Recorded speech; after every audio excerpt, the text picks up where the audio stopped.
শ্ৰবণ কীৰ্তন মাত্ৰ কৰুক নিষেধ মধুৰহ পদ্মনাভ নৰম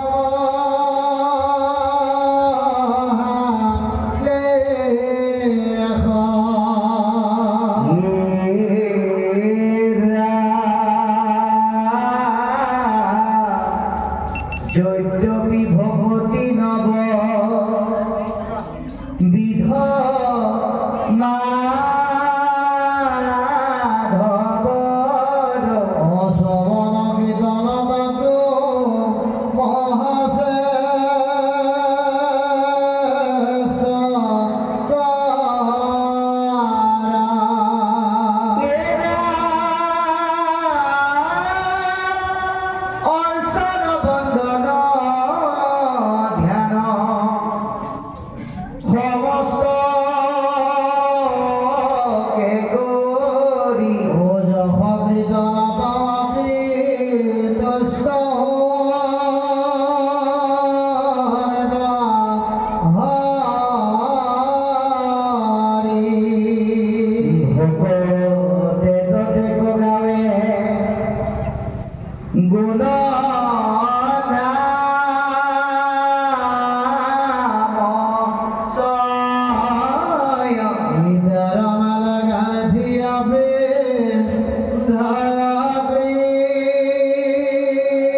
আৰু 40 মিনিটৰ পিছতে আমি অনুষ্ঠানটা সামৰিম। ইতিমধ্যে 2:20 হৈছে, অৰ্থাৎ 3 বজাৰ লগে লগে আমি অনুষ্ঠানটা সামৰিম। আপোনালোকে অকণমান মাত্ৰ ধৈৰ্য ধৰি শুনক। আমি অকণমান আলোচনা কৰিম, তাৰপিছত এদিন একেলগে যেনেকৈ আহ্বান কৰিছিল দিহানামো গাম। গতিকে সমস্তখিনি কৰি আমি 3 বজালৈ শেষ কৰিম। এতিয়া পদমধ্যে আমাক অতি সুন্দৰকৈ কৈছে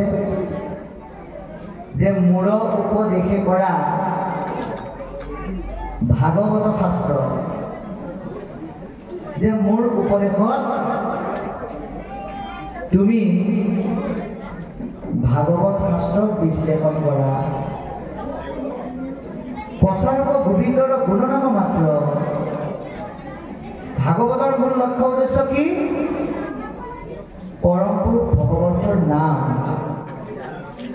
এই 12 স্কন্ধত ভাগৱত 335টা অধ্যায়ৰ 18,000 শ্লোক 10 লক্ষণযুক্ত যি ভাগৱত, ইয়াৰ মূল লক্ষ্য হ'ল ঈশ্বৰৰ নাম প্ৰচাৰ কৰা।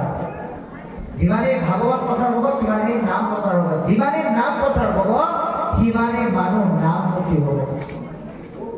গতিকে গোবিন্দৰ নাম অৰ্থাৎ ঈশ্বৰৰ নাম প্ৰচাৰ হ'ব লাগিব। গতিকে শ্ৰৱণ কীৰ্তন মাত্ৰ কৰোঁ নিষেধ। মানুহে যাতে শ্ৰৱণ কীৰ্তনেই জীৱনৰ শ্ৰেষ্ঠ পথ বুলি উপলব্ধি কৰে। দূৰ হওক তোমাৰ মনৰ যত ক্লেশ। গতিকে আমাৰ মনৰ দুখবিলাক শ্ৰৱণ কীৰ্তনে নাইকিয়া কৰিব। কিন্তু শ্ৰৱণ কীৰ্তন আমি এনেকৈ কৰিলে নহ'ব। বোলে আচোন লাহৰি আচোন জেতুকী আচোন শেৱালি, এই এনেকুৱা ভাগৱত তাত সদায় শুনি থাকোঁ। আমি জানো একেলগে লগ হওঁ। এই বুলি যদি ভাগৱতৰ বিপৰীতখনে মুখ কৰি পেলাই কটাৰীখনে তামোল কটাত যদি মুখখনে যদি কথাকে পাতি থকা যায়, এতিয়া ভাগৱতে কৈছে তাৰ পুণ্য বিপৰীতে কি হ'ব? এৰা কৃষ্ণৰ কীৰ্তন সময় বেলাত থাকে অন্য কথা পাতি, অন্তক সময়ে জমৰ কি কৰে দিয়ে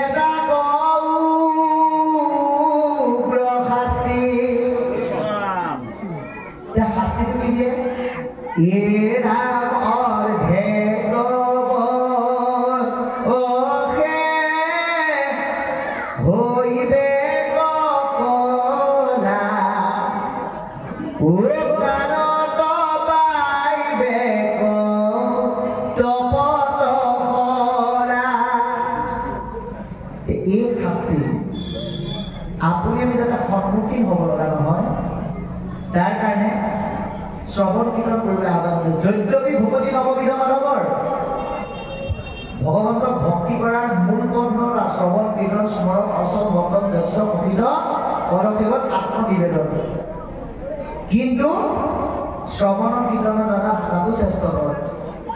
শ্ৰৱণ কীৰ্তন সকলোকে শ্ৰেষ্ঠ বুলি কৈছে।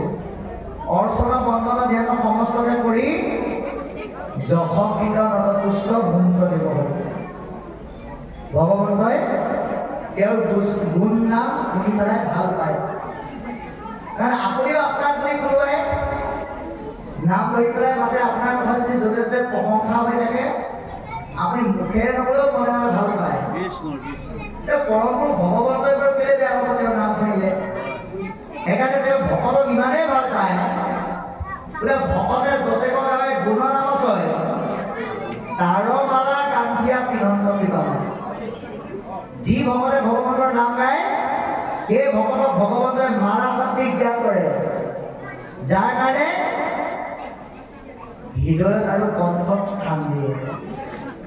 সেইকাৰণে ভগৱানে কৈছে মোক য'তে ত'তে বিচাৰি নাপাবা, মই বৈকুণ্ঠত আৰু যোগী হৃদয়ত নাথাকো, মোক পাবলৈ হ'লে তুমি ক'লে আহিব লাগিব একান্ত ভকতৰ সংগলৈ।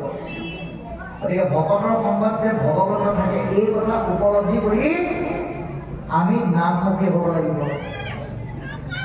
তেতিয়াহে ঈশ্বৰে আমাক কৃপা কৰিব। হেমাজানী ব্যাপী তুমি সৰ্বদা সেই ব্যাস তুমি সকলোবিলাক জানা, নিৰ্বিৰূপ শাস্ত্ৰ কৃষ্ণ চৰিত্ৰ প্ৰধান, কৃষ্ণৰ গুণক লীলা বিহীন এই মহাভাগৱত শাস্ত্ৰ তুমি বিশ্লেষণ কৰা।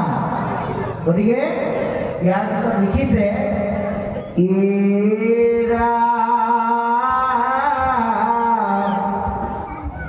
যিটো বাইকে নাই নাম কৃষ্ণ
উচিষ্ট কৰ্তব্য কৰি শিশি অপবিত্ৰ, যাৰ বাক্যত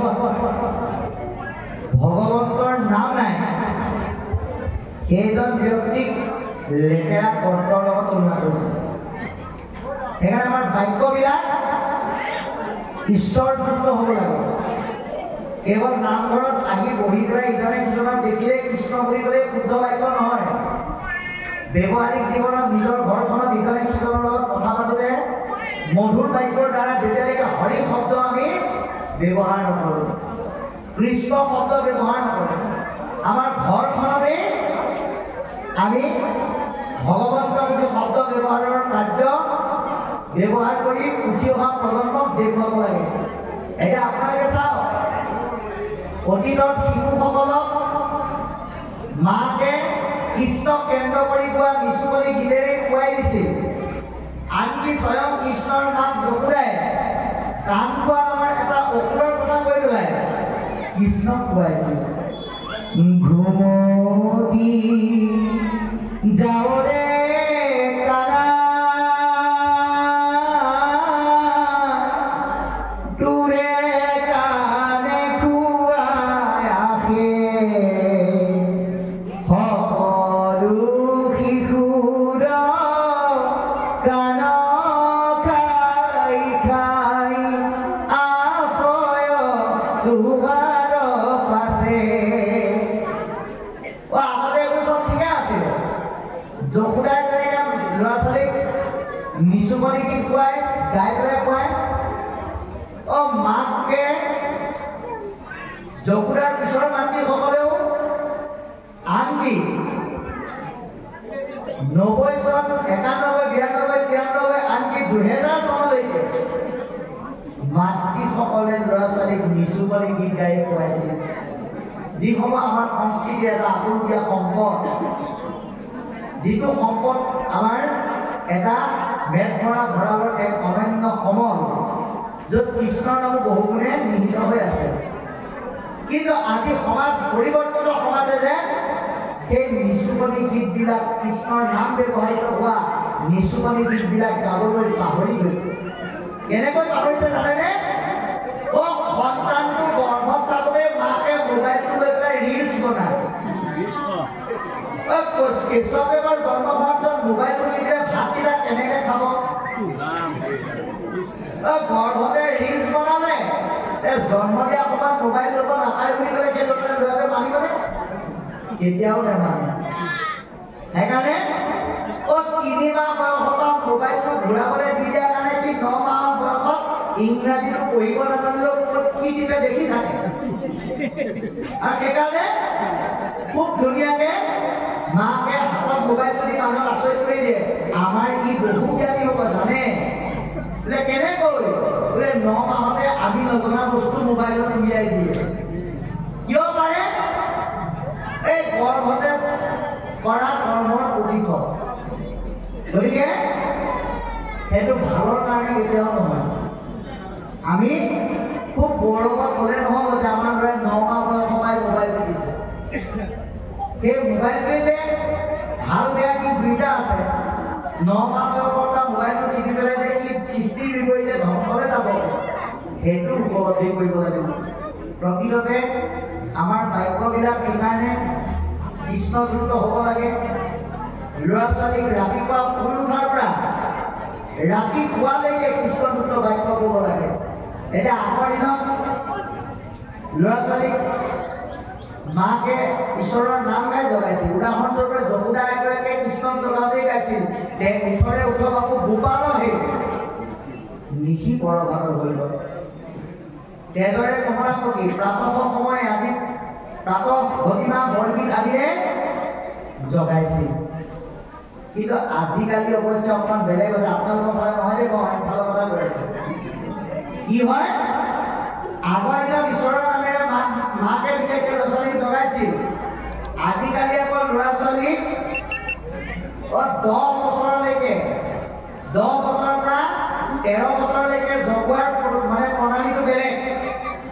13ৰ পৰা ইফালে 30-40 বছৰলৈকে জগোৱাৰ প্ৰণালীটো বেলেগ। 10 বছৰৰ পৰা 12 বছৰলৈ বা 13 বছৰলৈ যিজন ল'ৰা, তাক মাকে কি বুলি জগাই জানেনে? বোলে হেৰ মৰিব নজনা তললৈ যোৱা, সোনকালে উঠ, বাপেৰৰ হোটেলত মায়ে এসোপা বনাইছো, খৰখেদাকে এসোপা খাই পেলাই স্কুললৈ যা, কলেজলৈ যা, কৃষ্ণ বুলি কিন্তু এবাৰো নকয়। তাৰপিছত আকৌ এই 12 বছৰৰ পৰা 30-40 বছৰলৈ জমাব নালাগে, সি নিজে উঠে। উঠা এটা কাইদা আছে। এতিয়া আগৰ দিনৰ ল'ৰা ছোৱালীবিলাকে কিমানটো বয়সত চৰাই মাতত উঠিছিল। আজিকালি আকৌ কি কয়, ককায়েকে ভনীয়েকক, ভনীয়েকে ককায়েকক কয় মই কাইলৈ গুৱাহাটীলৈ যাব লাগে, মোবাইলটো এলাৰ্ম দি থবি। আগতে উঠিছিল চৰাই মাতত, আজিকালি উঠে এলাৰ্মৰ মাতত। গতিকে এয়া হৈছে আমাৰ পৰিৱৰ্তন। সেইকাৰণে কৈছে বাক্য, যিখন ঘৰত কৃষ্ণ শুদ্ধযুক্ত বাক্য থাকিব সেইখন ঘৰত কেতিয়াও তেনেকুৱা অহনি সংকেতে ক্ৰিয়া কৰিব নোৱাৰে। গতিকে যাৰ ঘৰত নাই সেয়া অশিষ্ট বৰ্ত, কাকতুল্য কামী, পুৰুষৰ তাতৰতো কাউৰীয়ে যেনেকৈ এৰাহা বিচাৰি যায়, কৃষ্ণ বাক্য বিহীনসকলেও গ্ৰাম্য কথাৰ মাজতে নিজক অতিবাহিত কৰি ৰাখে। গতিকে কৈছে যিটো বাক্য আছে পুৰা নাম মাধৱৰ, কৃষি বাক্য ঘৰে পাব জনসমূহৰ। যাৰ মুখত ঈশ্বৰৰ নামৰ বাক্য আছে, আজিতে ইয়াতে এই ঈশ্বৰৰ ভাৱ প্ৰকাশ পাইছে মাইকৰ দ্বাৰা, এই শব্দই অকল মানুহৰে নহয়, গছ লতিকা তৰু তৃণকে আদি কৰি সকলোৰে পাপ বিনাশত ই সহায় কৰিছে।